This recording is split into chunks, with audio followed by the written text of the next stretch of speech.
It's been a while since we've done a garden tour. I think we're probably close to a month now, but we're going to kind of take you on a harvest tour.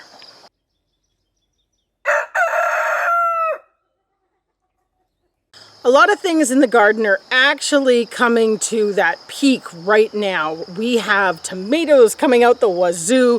We actually already harvested our yellow tomatoes, but we're going to take you through harvesting our red tomatoes because they are ridiculous.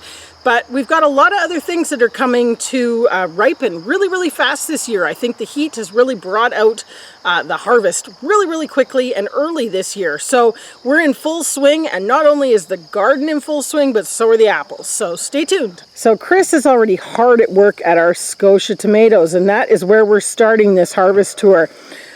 I don't think we have enough buckets even to just harvest these ones. So we might be in trouble. This may be a tour that runs into tomorrow morning because I think we're going to have to make some stuff tonight to empty some buckets. But you can see the plants here are really starting to die back. We're getting all of our ripening quite quickly, which is nice because that kind of just means you get it in, you get it preserved, and it's done. So this is going to be a lot of juice and soup for the winter 2022 and 23 season. Hopefully it will make it all the way to February for our $50 February challenge 2022. No, it's 2023, not 2022. I'll get it right eventually. But anyways, we're going to at least start with this, and then we'll show you how many buckets we got and what we have left. For just a few minutes of harvesting, we pretty much have, I'm going to say about a 1.5 5-gallon buckets full of Scotia tomatoes. And as you can see through all these plants, we still have a lot left. Now, we kind of went through and picked off basically what was either split, very ripe, or laying directly on the ground. But look at it! Oh, we actually got a carrot. I got a carrot. Unfortunately, they're split. That's because of the dry and then the wet. And then the wet. But look how nice it grew. Actually not bad. Awesome. So this year we only actually had 2 Black Prince tomatoes that we planted out. We didn't have a lot of them come up, and we didn't get a second round planted. But that's okay because we're primarily using these for basically eating, slicing tomatoes. So I'm going to see what I can get off these and add it to the fullest bucket of Scotia tomatoes. You can see in here several of them have started to turn the nice sort of dark purpley red that they generally do, but a lot of them seem to be kind of keeping decent on the vine. So we're going to do the same thing and kind of only take off what we need to. While Chris is harvesting the Black Prince tomatoes, I'm over here at the San Marzanos.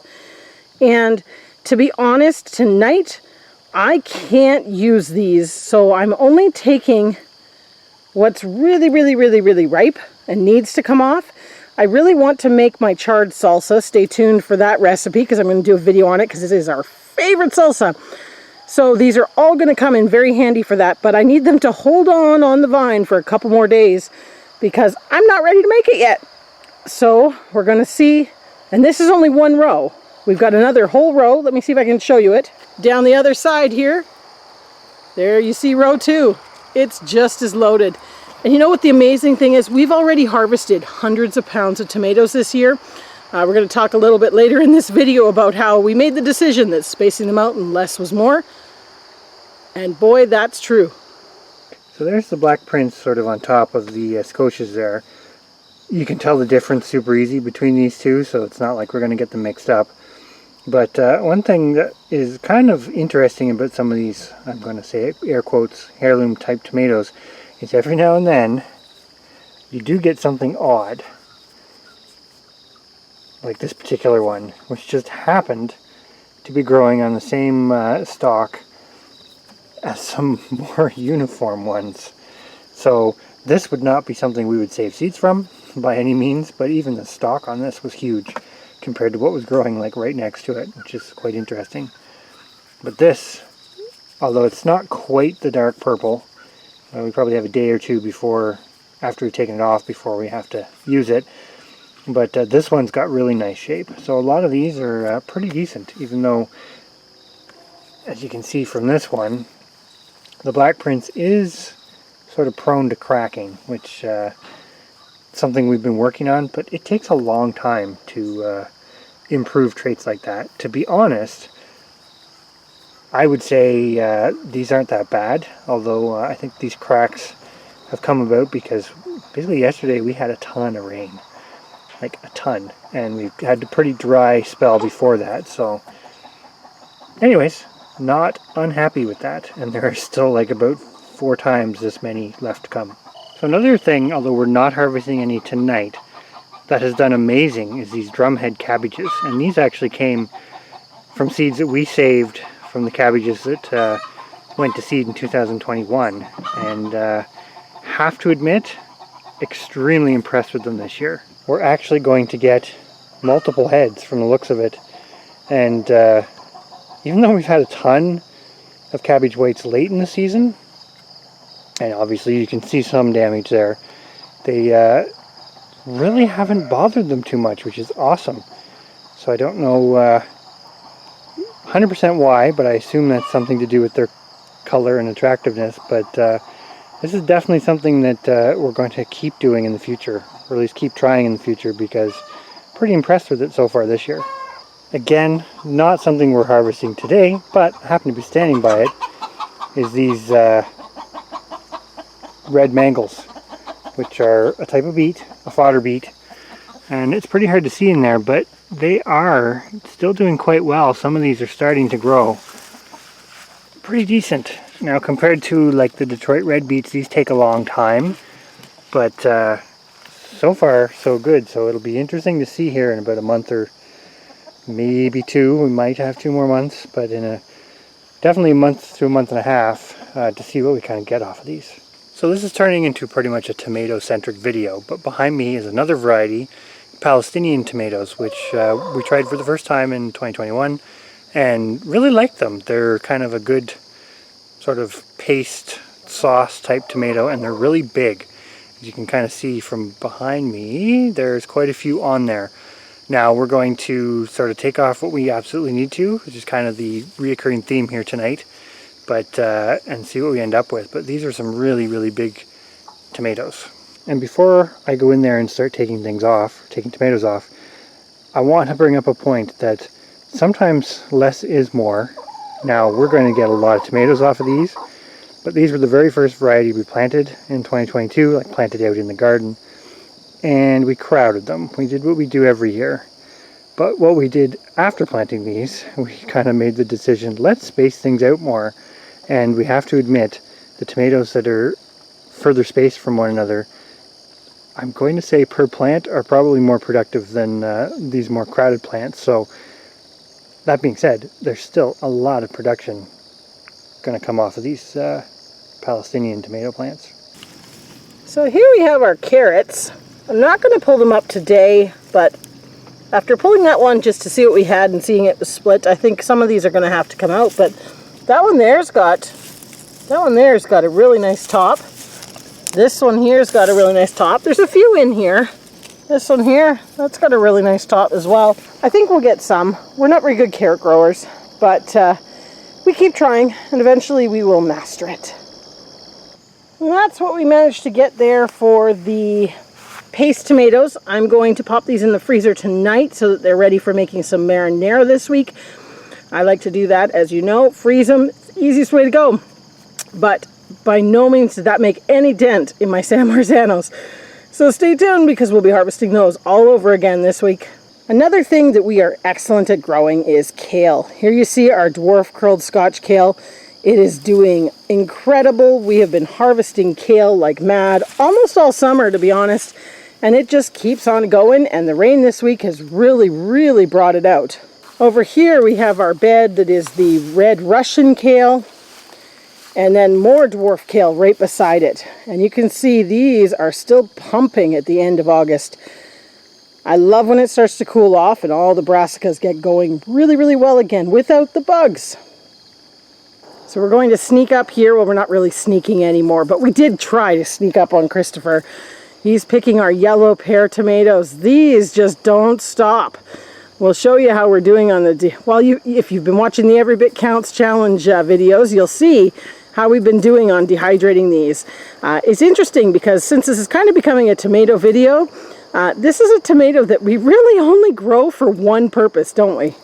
Pretty much. They do taste decent fresh, but they're really good dehydrated. Dehydrated. They make a wonderful like sun-dried tomato for on pizzas or even popping into stir fries, things like that. So as you can see, we still have a lot more to come, and we have been picking bucket loads of these every week.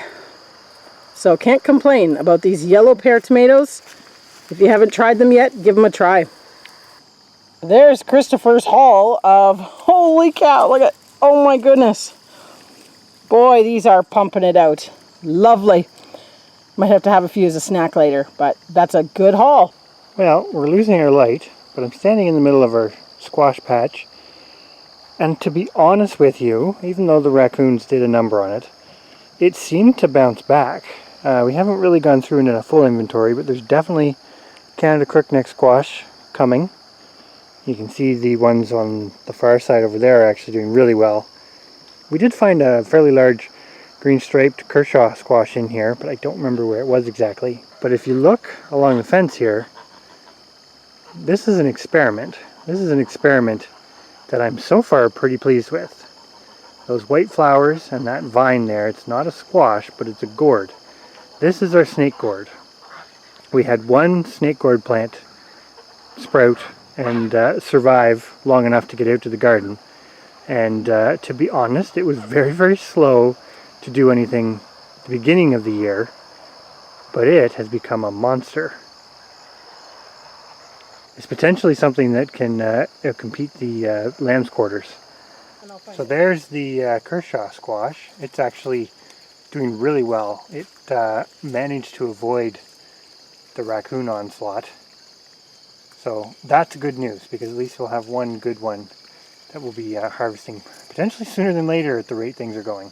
And right there in the middle of the screen is one of several small snake gourds.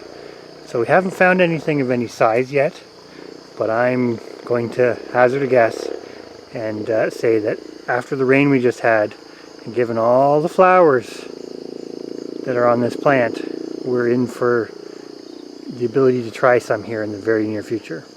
And on this side is our yellow crookneck squash that we basically planted out from seed.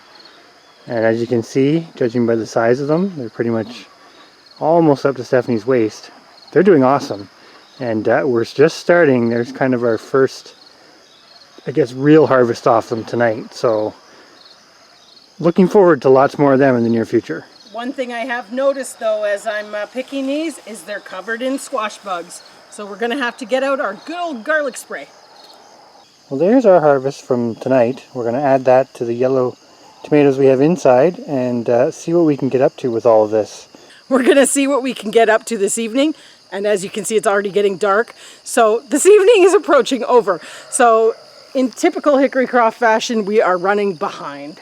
Well, we're back in the house and it's dark out, but we're going to show you sort of what we ended up with here, all said and done for today's harvest. What we ended up with was a buttload of tomatoes. It's really hard to get it all in here, but yeah, we've got Scotias and these two with some black prints on the top.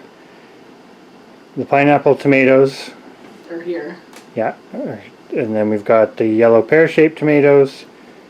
Obviously we've got a couple cucumbers and a carrot and some yellow crookneck squash, white Thomasville tomatoes, more white Thomasville tomatoes, more Scotias on the bottom of that one, and just a lot of tomatoes. And then our San Marzano and our Palestinian tomatoes. So we are going to get going, weigh these, process what we can, and hopefully not be too late into the night doing that.